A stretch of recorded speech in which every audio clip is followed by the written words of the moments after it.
আজ ভাঙড়ে হাই মাদ্রাসা অভিভাবক প্রতিনিধি নির্বাচনের অভিভাবকরা যে নমিনেশন করবে তার দিন ছিল। ইন্ডিয়ান সেকুলার ফ্রন্টের পক্ষ থেকে 6 জন অভিভাবিকাকে ঠিক করা হয়েছিল এই অভিভাবক নির্বাচনে প্রতিদ্বন্দ্বিতা করার জন্য। আমরা খবর পেয়েছিলাম ইতিপূর্বেই যে এখানে তৃণমূল কংগ্রেস শওকত মোল্লার নেতৃত্বে একটা অরাজকতা করতে পারে, নমিনেশনে ডিস্টার্ব করতে পারে। আমরা লোকাল প্রশাসনকে জানিয়েছিলাম, লোকাল প্রশাসনকে বলেছিলাম আমরা যে প্রয়োজনে তাহলে আমরাও জমায়েত করব। ভাঙড়ের জমায়েতের দিকে তো আইএসএফ পিছিয়ে নেই, তখন প্রশাসনের পক্ষ থেকে জানানো হয়েছিল কেউ জমায়েত করতে পারবে না, সবাই শান্তিপূর্ণভাবে এসে জমায়েত, যার অভিভাবকরা তার প্রস্তাবকদেরকে নিয়ে এসে নমিনেশন করাবে। প্রশাসনের কথা মতো আমরা কেউ জমায়েত করিনি। আমাদের পার্টির আলোচনার ভিত্তিতে যে কেউ আর কারো আসার প্রয়োজন নেই, যে 6টা প্রার্থী আর তার প্রস্তাবক নিয়ে 18-20 জন যেটা আছে সেটাই থাকবে। আমরা কি দেখলাম, প্রশাসন যে কথা ডিরেক্ট বলেছিলেন আমাদের জন্য, সেটা হয়তো বিরোধীদের জন্য সে কথা তারা রাখতে পারলেন না। তৃণমূল কংগ্রেস বেশ কিছু জায়গায় জমায়েত করেছিল, বাইরে থেকে লোক নিয়ে এসছে, ক্যানিং পূর্ব থেকে জীবনতলা থেকেও লোক নিয়ে এসেছিল, শওকত মোল্লা সাহেব নিয়ে এসে এখানে উত্তপ্ত করার চেষ্টা করছিল সকাল থেকে।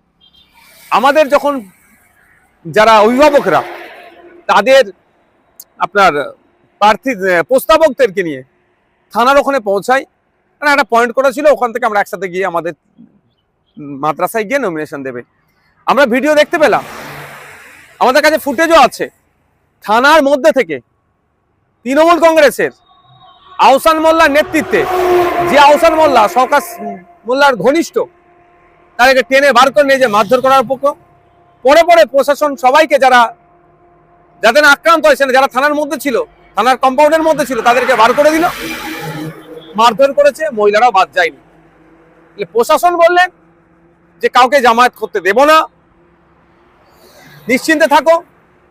প্রশাসনের কথায় আমরা কোনো জমায়েত করলাম না, উল্টে আমাদের কর্মীরা, আমাদের অভিভাবকরা আক্রান্ত হলো।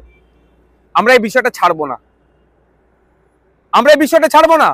থানার ওখানে হচ্ছে, থানার কম্পাউন্ডের মধ্যে যে থানার সামনে হচ্ছে, থানার সিসিটিভি আছে, সেই সমস্ত নিয়ে এটার শেষ দেখে আমরা ছাড়বো, 1 নম্বর কথা। 2 নম্বর কথা হচ্ছে, শওকত সাহেব গণতন্ত্রের কথা বলে, শওকত সাহেব বাংলার কথা বলে, অনেক গল্প শোনায়, বিনা একটা সামান্য মাদ্রাসা নির্বাচন।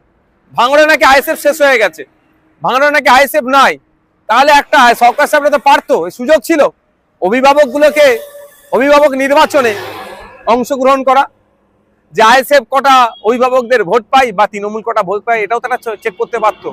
যদি আইএসএফ শেষই হয়ে যেত তাহলে আমাদেরকে ডিস্টার্ব করতো না।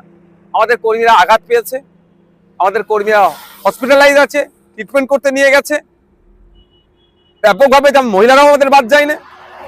কিন্তু এর জবাব আমরা দেবো, এটা আমরা ছাড়বো না গণতান্ত্রিক প্রক্রিয়াতে। আমরা প্রশাসন আজকে যে আচরণ করেছে, তাহলে আগামী দিনে প্রশাসনের কতটা ভরসা সাধারণ মানুষ করবে, প্রশ্ন থেকে যাচ্ছে। এবার আসা গেল শওকত মোল্লা সাহেব এখন একটা বোম মেরেছে, আইএসএফ এর নামে দোষ দিয়ে দিচ্ছে। আমরা ভুলে যাচ্ছি না, 1 মাস অতিবাহিত হয়নি, রাজ্জাক খাকে যখন খুন করেছিল, সে স্পটে দাঁড়িয়ে শওকত সাহেবকে বলেছিল আইএসএফ এর কাজ, নওশাদ সিদ্দিকীদের কাজ। আর গ্রেফতার কে হলো? শওকত ঘনিষ্ঠ মুফাজ্জল থেকে শুরু করে তৃণমূলের একাধিক নেতারা গ্রেফতার হলো। এক্ষেত্রেও পুলিশ যদি সঠিক তদন্ত করে কারা বোমাবাজি করেছে, কারা ভাঙড়কে উত্তপ্ত করার চেষ্টা করছে, তাহলে দেখা যাবে শওকত সাহেবের ঘনিষ্ঠ লোক অ্যারেস্ট হচ্ছে, গ্রেফতার হচ্ছে বোমাবাজির কারণে।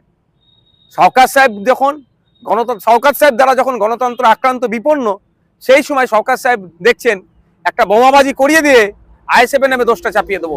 বাংলার মানুষও বুঝতে পারছে, ভাঙড়ের মানুষও বুঝতে পারছে ভাঙড়ে কে অশান্তি করছে এবং নটোরিয়াস ক্রিমিনাল সার্টিফিকেট কার আছে আর কে বোমবাদিস, এই সার্টিফিকেট মমতা ব্যানার্জি দিয়েছে। তবে এই নোংরামি, এই অরাজকতা, এই অগণতান্ত্রিক পরিবেশ বেশি দিন আর নয়। এটা শুধু ভাঙড় থেকে নয়, বাংলা থেকে আমরা নির্মূল করব।